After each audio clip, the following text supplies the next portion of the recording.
Greetings, one and all. I'm so happy to have you here with me today. Today, I'm going to be walking you through what SEO is, what it stands for, and how it can be used for your business. Take out a pen and paper, or just give me your full undivided attention.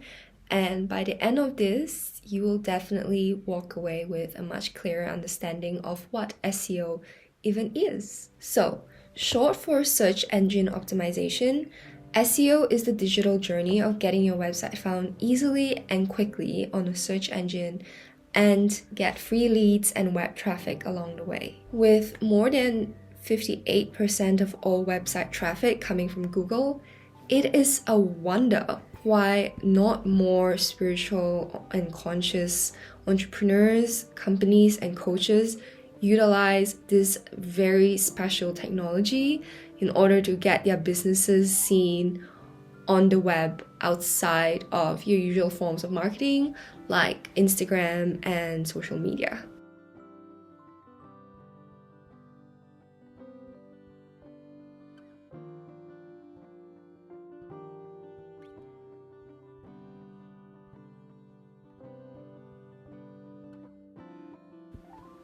So, as you may already know, SEO is a very unique form of marketing in the way that it utilizes your website in order to get you found. Unlike social media, which depends on you continuously creating content for them in the forms of posts, reels, stories, and all of the rest, SEO is a more word-heavy form of marketing, which means that it depends more on the words as well as the knowledge you share in order to get you found by the people who are looking for you. I like thinking of SEO in two ways. The first way is that SEO is an ask and answer machine, because 99% of the time when we're going on search engines, we are there in order to get a very specific question answered. And the second way that I like to think about SEO, and I think that all of you magical folk listening to this will really like it, is that I like thinking of SEO as a gigantic online grimoire. Think of the biggest grimoire you could ever picture and imagine. It's so big that you can't even hold it on your two hands, and if you were to stand beside it, it's probably gonna be taller than you. Because get this, there are over 500,000 new websites that are being created every day. Each website functions as a page in this gigantic grimoire. This huge online grimoire that we call the World Wide Web will have all of the marketing witches in one corner of it.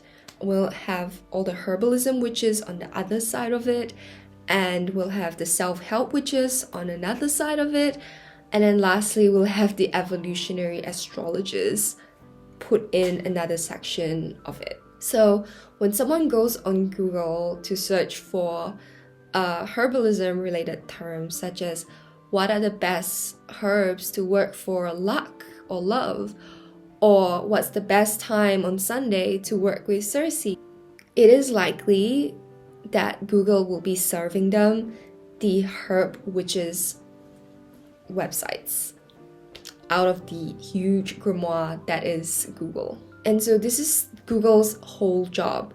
Google's whole job is to accurately and quickly dish out the exact content in the form of websites that people are looking for when they are typing their query in on Google. Going back to the examples again, if someone is looking up an astrology related term such as, for example, what does it mean if my south node is in Aries, and then they're gonna be typing it into Google, and that's when Google will be serving them the domains of the evolutionary astrologers.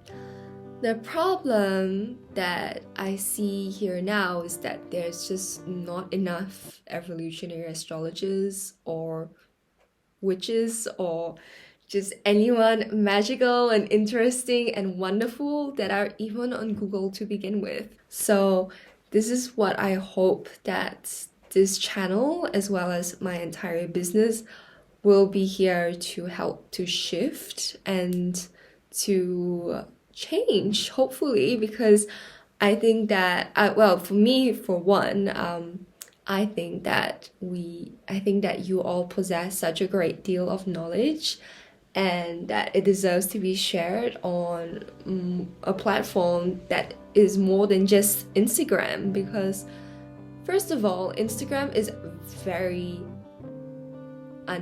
unpredictable in the sense that its algorithm can change at any time at the whim of some corporate CEO out there.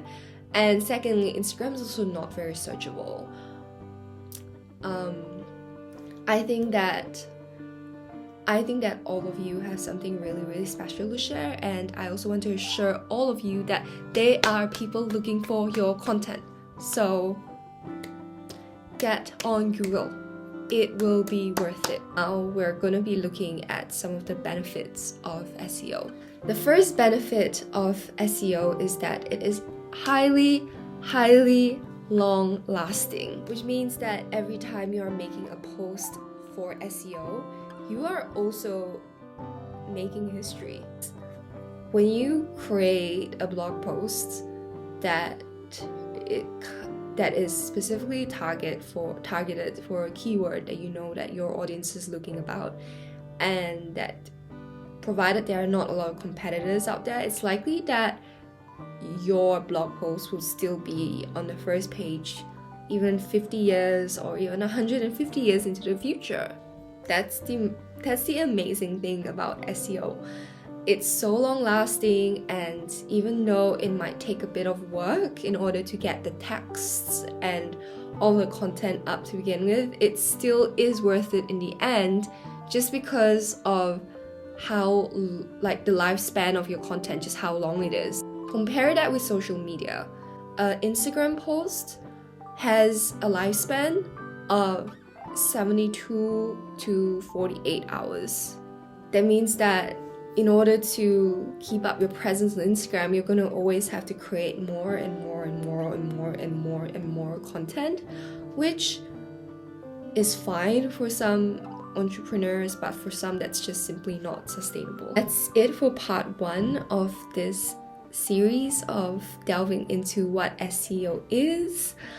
I am planning on talking about SEO from all different angles and giving you all different kinds of different tips on how to utilize it effectively in your business on this channel.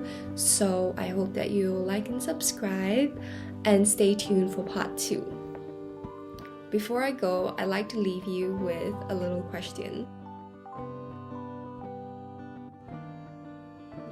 And that question is, I want you to think about who owns the platforms that you are currently running your business marketing on.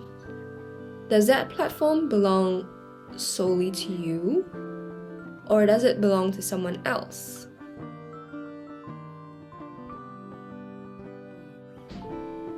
Do you have full agency and do you have full control over what goes on in that platform? Or is that dependent on someone else? Give these questions a thought, and I'll come back with part 2 of this series. This has been Jacqui, and thank you so much for watching. Hope to see you in the next one.